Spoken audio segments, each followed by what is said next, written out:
माननीय सभापति महोदय, मांग संख्या 50 सहकारिता और 55 खाद्य एवं आपूर्ति। मैं सर्वप्रथम सहकारिता का आपके माध्यम से ये कहना चाहूँगा कि सहकारिता का जो मूल उद्देश्य है सब एक के लिए और एक सब के लिए, तो इन्हीं उद्देश्यों के साथ सहकारिता आंदोलन आगे बढ़ रहा है राजस्थान में। और मैं सर्वप्रथम हमारे माननीय प्रधानमंत्री जी का भी आभार व्यक्त करना चाहूँगा कि उन्होंने सहकारिता के महत्व को समझा और अपने केंद्र में भी सहकारिता के विभाग का गठन हुआ और हमारे माननीय गृह मंत्री जी को भी सहकारिता के विभाग की महत्वपूर्ण जिम्मेदारी मिली। इस अवसर पर मैं आपके माध्यम से कहना चाहूँगा कि नसीराबाद विधानसभा की मैं बात करना चाहता हूँ।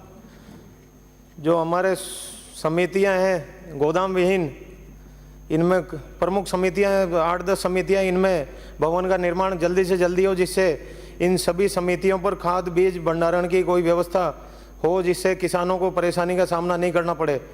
इनमें प्रमुख हैं पिचौलिया, जसवंतपुरा, जेठाना, कालेसरा, मकरेड़ा, केसरपुरा, मेवाड़िया, पगारा। मेरा आपसे अनुरोध है कि सभी ग्राम सेवा सहकारी समितियों पर इसी वित्तीय वर्ष में गोदाम निर्माण कराने की स्वीकृतियां जारी करावें। साथ ही रामपुरा, डाबला, गोविंदगढ़ ग्राम सेवा सहकारिता समितियों पर भी नवीन गोदाम भवन का निर्माण करावें। सभापति महोदय, बजट में 23,000 करोड़ रुपए के ब्याज मुक्त अल्पकालीन फसली ऋण की घोषणा की गई है, जिससे भी नए किसानों को भी लाभ मिलेगा। इसके लिए भी माननीय मुख्यमंत्री जी का बहुत बहुत आभार व्यक्त करना चाहते हैं।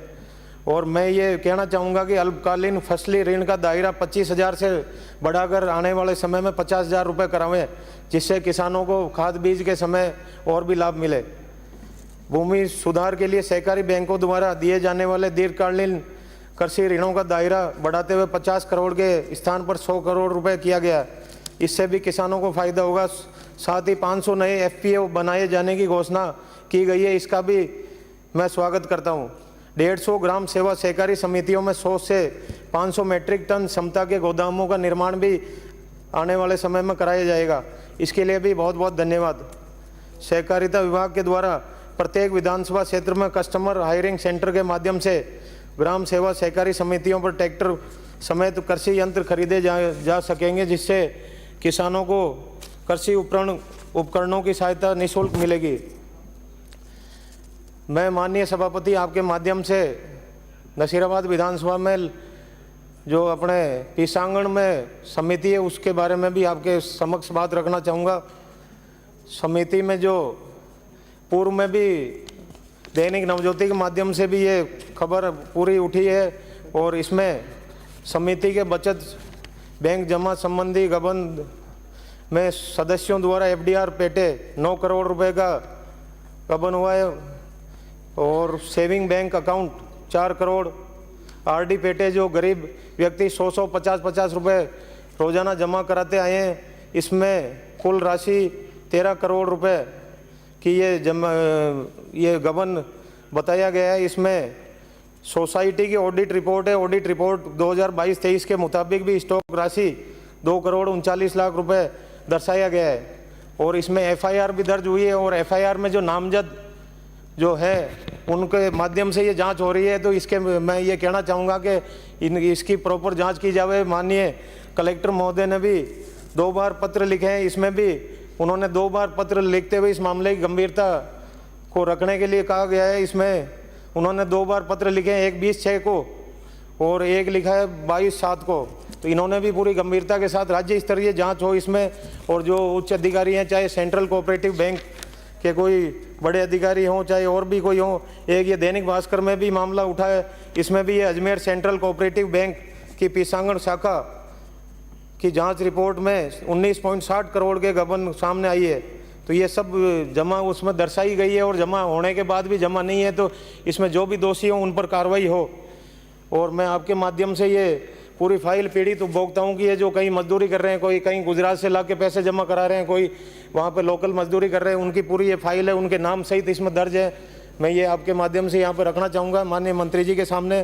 तो इसमें भी टेबल भी ये पूरी आपके समक्ष टेबल करना चाहूँगा, जिससे इन पीड़ित उपभोक्ताओं को न्याय मिले और इनकी जो जमा पूंजी है वो हम भले चाहे ब्याज मुक्त नहीं दे पाए पर मूल पूंजी इनको मिले, ऐसी व्यवस्था हो। और जो भी दोषी अधिकारी हैं चाहे वो कोई भी हो, तो उनके खिलाफ आप सख्त से सख्त कार्रवाई करें माननीय मंत्री जी।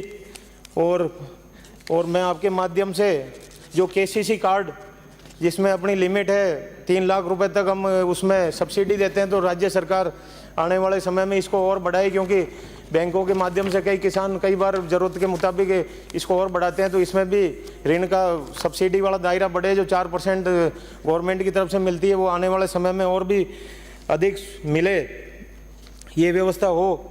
और 8,000 से ज़्यादा ग्राम सेवा सहकारी समितियों व्यवस्थापकों के पद रिक्त हैं, तो इनमें भी आने वाले समय में भर्तियाँ हो, जिससे आम किसानों को, उपभोक्ताओं को लाभ मिले। मैं आपके समक्ष ये चीज़ें रखना चाहूँगा। एक मैं ये कहना चाहूँगा कि कॉनफेड ने बिना अनुज्ञा पत्र के ही पशु दवाओं की आपूर्ति कर अनियमित और गंभीर ये कृत्य हुआ है और करोड़ों की नुकसान हुआ है, तो इसमें भी जो दोषी अधिकारी हैं उन पर कार्रवाई की जावे। सहकारी भर्ती बोर्ड के माध्यम से हमारी सरकार ये सहकारी भर्ती बोर्ड के माध्यम से ये भर्तियां करे, जिससे हमें टैलेंटेड और कुछ नए काम हम उनको प्रशिक्षित भी करें, जिससे इन्हें इस तरह की लापरवाहियां नहीं हो। और राजस्थान सहकारी समितियों में अनियमितताओं के कारण हानि की जांच राजस्थान सहकारी सोसाइटी अधिनियम 2001 की धारा 55 में प्रभावित है और अधिकारियों द्वारा समय पर जांच नहीं की जाती है, जिससे ये ऐसे परिणाम हमारे सामने आते हैं। और सरकार समयबद्ध ये जांच करवाने की व्यवस्था करे।